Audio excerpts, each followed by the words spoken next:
So, what if I told you there's a blueprint for power, one that literally mirrors the fabric of the universe itself? Well, today, we're diving deep into that exact system, and it all kicks off with a problem that, honestly, seems completely impossible to solve. Yeah, you heard that right. How do you teleport an entire civilization? This is the massive challenge staring down Masuki and Arlene. And look, we're not just talking about moving a handful of people here. We're talking about the whole shebang. The knowledgeable House of the White Liger getting them away from a huge threat. The scale is it's mind-boggling. And the stakes, they couldn't possibly be higher.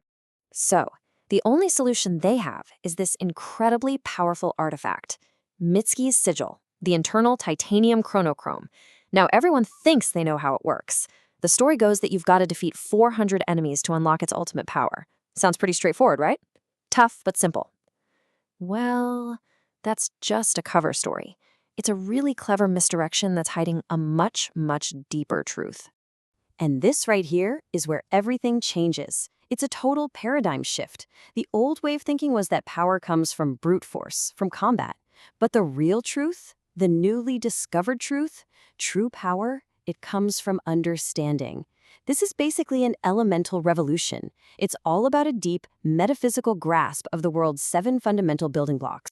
Okay, so that brings us to the first huge piece of this puzzle, the elemental skill tree. Because it turns out the sigil isn't just some tool, it's a gateway to an entire network of power. You see, deep inside this artifact, Mitsuki finds something incredible.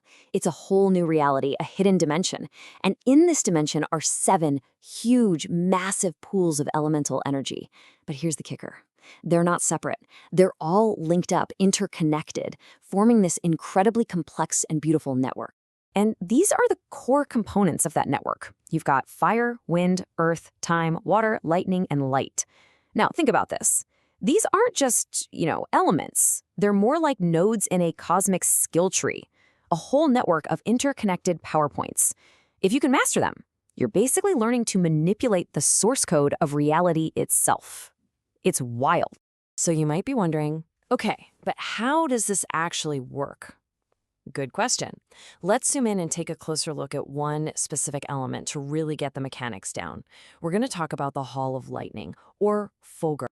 Here's the secret to unlocking lightning. It's not about how much raw power you can throw around. It's all about inner discipline. It's about the power of coordination and self-control. The ability to really, truly focus your thoughts and command your will. And this is the foundation for one of the most mind-blowing abilities in this whole system, manifestation. Okay, so this process, it's basically how you turn a thought into a thing. It's a 3-step deal. First, you have to take all those scattered, wandering thoughts and focus them into one single concrete goal. Step 2, you forge a mental blueprint. A super detailed schematic of exactly what you want to create. And then the final step, you pump elemental energy into that blueprint, and poof, you manifest the construct. It becomes real. And the power here is just staggering. We're not talking about making the cup of tea. The source material shows Mitsuki using this exact process to dream up and then manifest an entire army of 400 titanium dragons. Think about that. She literally brings them into existence from nothing more than her own will and the raw energy from these elemental pools.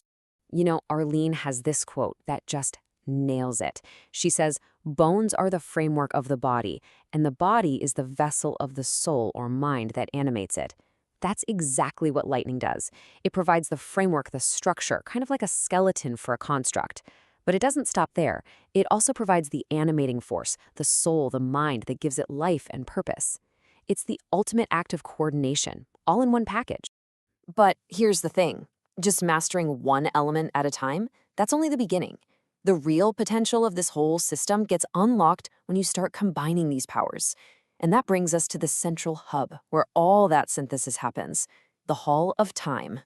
So the Hall of Time isn't really about fast-forwarding or rewinding. Think of it more like the system's central processor, or maybe a metaphysical kitchen. It's a place for elemental synthesis and fusion, where you can take these base elements, mix them together, and create brand new higher-order concepts. And some of the combinations you can cook up are just profound. Sure, you combine fire and earth, you get crystal or metal. That kind of makes sense, right? But what about wind plus lightning? Any guesses? According to this system, that fusion creates soul. Yeah, the very essence of life in animation. This shows you we're not just messing around with magic tricks. We're dealing with the fundamental physics of existence itself. All right, we've seen this network on a massive cosmic scale, but now we're going to bring it all the way back home. We've reached the final, most personal reveal, the one that connects this entire epic system directly to us. And here it is, the ultimate secret of the entire system. That huge, external, metaphysical network we've been talking about, it's perfectly mirrored inside the human body. It isn't just out there in some hidden dimension. An identical network exists inside every single one of us. The macrocosm reflected in the microcosm. As above, so below. And get this, it's super specific. Each one of those elements has a physical anchor point right inside our bodies. Fire, that's hosted in the gut. Wind, well, that's in the lungs, makes sense. Earth is in the very structure of our being, our bones, our blood. Water flows through the heart and the entire circulatory system. It's like every part of our biology is a natural conduit for a specific type of elemental power. And lightning, where do you think that lives? It's hosted in the brain and the nervous system. And this is where everything just clicks into place, bringing it all full circle. The element of lightning, the power of coordination, of self-control, of manifestation, is physically hosted in our brain and our nervous system. The network that allows thought to become reality is biologically wired into the very system that governs our own thoughts and actions. So when we talk about the nerves of lightning, that's not just a cool metaphor. It's literally true. So all of this leaves us with one heck of a question to think about. If the universe is a network, and your body is a network, and they're perfect reflections of each other, what does it actually mean to be in control? What are the real limits of our potential? What does it mean to truly master yourself, when mastering yourself means mastering a little piece of the universe too?